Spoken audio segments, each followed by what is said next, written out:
So friends, आज से मैं आप सभी को समीकरण का एक सीरीज स्टार्ट कर रहा हूँ। इस समीकरण के वीडियो में आपको तीन वीडियोस मिलेंगी, पार्ट 1, पार्ट 2 और पार्ट 3।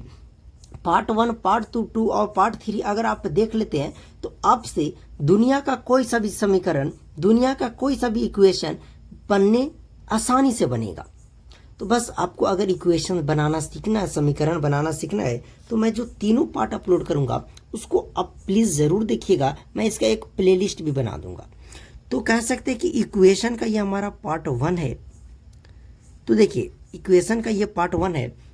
अब मैं एक ही पार्ट में आपको बेसिक बताऊंगा, उसके बाद मैं अलग अलग तरह के सवाल आपको करना सिखाऊंगा।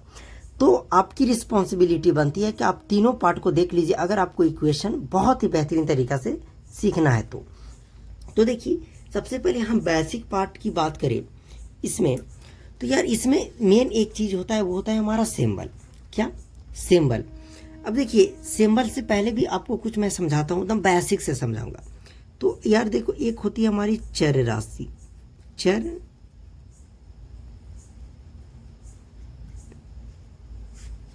राशियाँ, एक होती है अचर राशि। मैं जिस तरीके से सिखाऊंगा आपको, इक्वेशन कहीं ऐसे नहीं मिलेगा। देखिए, चर क्या होता है कि जिसका वैल्यू हमेशा बदलते रहता है उसको चर कहते हैं। अचर जिसका वैल्यू नहीं बदले। अच्छा, पहले अचर की बात करें जिसका वैल्यू नहीं बदले। जैसे इसमें सभी संख्याएं आ जाएगी।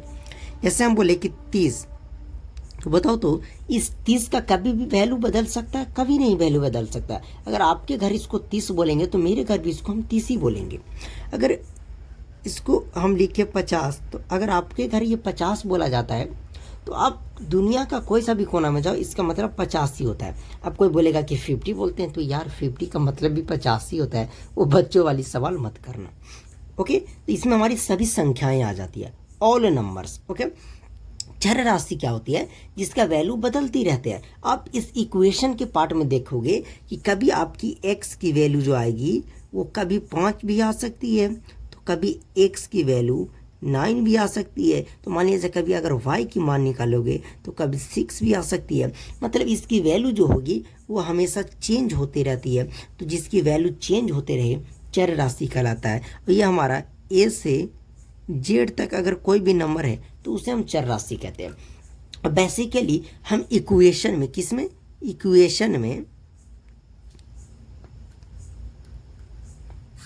में हम इसी चर का मान निकालते हैं। मतलब कह सकते हैं कि इक्वेशन में हम इसी ABCD में से कोई भी एक दिया रहेगा, उसका हम वैल्यू निकालते हैं। आई होप कि आपको समझ में आ गया होगा। मैं आपको कुछ और चीज़ें सिखाना चाहता हूँ। तो देखिए, इक्वेशन में आपको कभी भी ऐसे स्थिति में आ जाएंगे कि जैसे एक चर है, जैसे x, और एक अगर अचर है 5, इस तरीक़ा से 5x। अब इसका मतलब होगा कि ये जो दोनों आपस में है वो आपस में मल्टीप्लाई में है, 5 और गुणे का ये x है। ये बात आपको याद रख लेनी है। अगर मैं बोलूँ कि y 9y, इसका मतलब कि 9 और ये गुणे का हमारा y है।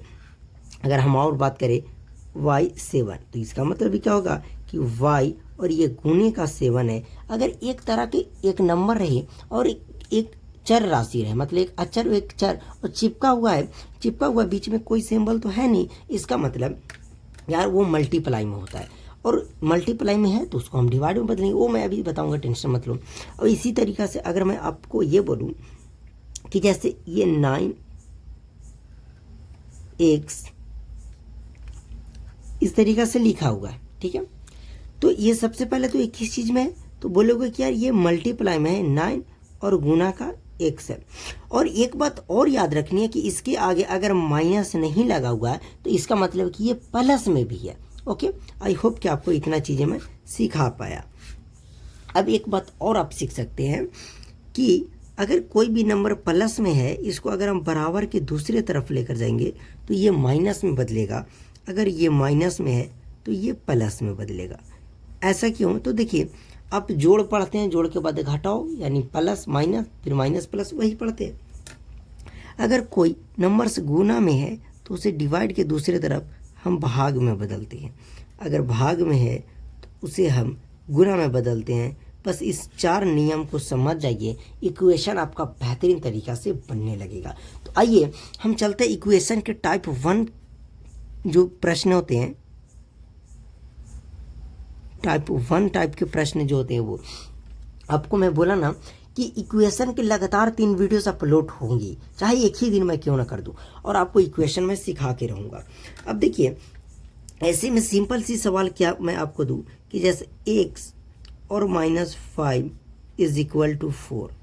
अब देखियो इसका मतलब कि इसमें आपको x का ही सोल्व लिखा रहेगा, समीकरण को हल करें। इसका मतलब हल करने का मतलब कि इसमें जो चर राशि है उसका आपका वैल्यू निकालना है। तो चर राशि इसमें हमारा क्या है, x है, तो x का वैल्यू निकालना है।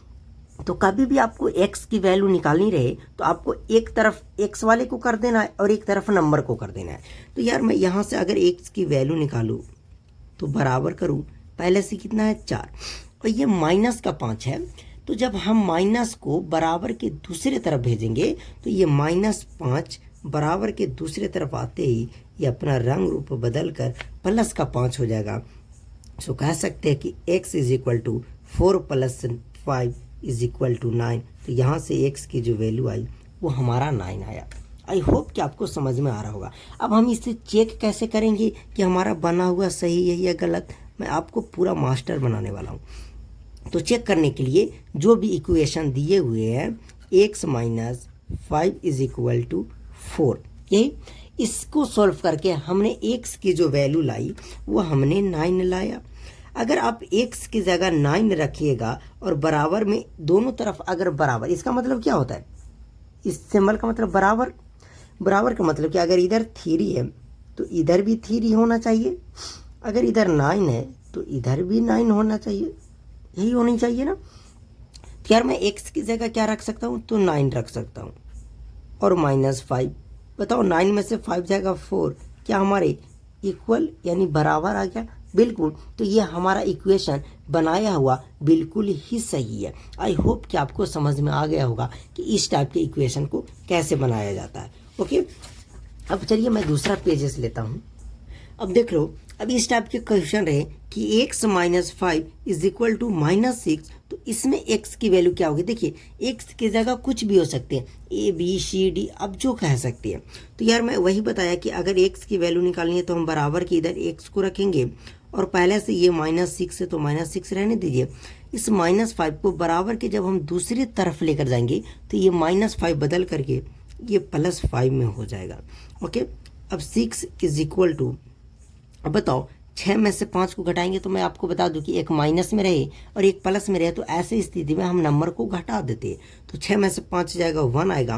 लेकिन बताओ 6 बड़ा है कि 5, तो 5 बड़ा है तो 6 बड़ा है, सॉरी, तो 6 के आगे क्या लगा, वो माइनस, तो यहाँ हमारी माइनस लग जाएगी। देखिए इस ऐसे स्थिति में घटाते हैं, लेकिन जो बड़ा नंबर होता है उसके आगे जो चिन्ह होता है वही हमारी लगती है। आ गई समझ में। अगर मैं और एग्जाम्पल की बात करूँ, y -9 + 9 इज इक्वल टू -9, सो इसका सोल्यूशन क्या होगा। तो आप बोलोगे कि कोई बात नहीं, हमें इसमें से y की मान निकालना है तो y रखेंगे इज इक्वल टू, पहले से है -9 और इस +9 को जब हम उधर भेजेंगे बराबर के दूसरी तरफ तो ये भी -9 हो जाएगा। अब मैं आपको एक कॉन्सेप्ट और समझाता हूँ कि अगर एक तरह के चिन्ह वाले नंबर रहते हैं, जैसे ये भी माइनस में भी ये भी माइनस में, तो ये दोनों को हम ऐड करते हैं। क्यों? क्योंकि ऐसे जैसे ये 3 प्लस में है और ये 5 भी प्लस में है, तो इसे भी हम लोग ऐड करते हैं। 5 3 8 होता है, तो ये भी दोनों प्लस में था तो ऐड होता है, तो माइनस वाला भी हमारा ऐड हो जाएगा। 9 और 9 18 हो जाएगा, मतलब 9 9 18, और चिन्ह जो लगेगा वो माइनस का लगेगा। आ गई बात समझ में। आई होप कि आपको पार्ट 1 देखने से बहुत ही संतुष्ट मिला होगा और बहुत ही बेहतरीन तरीक़ा से इस टाइप के प्रश्न अब आप कर लीजिएगा। अब हम अगले टाइप में करेंगे, मल्टीप्लिकेशन से डिवीज़न की ओर लेकर चलेंगे और तीसरे पार्ट में करेंगे क्रॉस मल्टीप्लाई करके वाले प्रश्न को, यानी कि 3 टाइप में अब बहुत बेहतरीन तरीक़ा से इक्वेशन सीखने वाली है। तो मेरा रिक्वेस्ट यही रहेगा कि आप तीनों पार्ट को ज़रूर देखिएगा। ओके, चलिए, थैंक यू।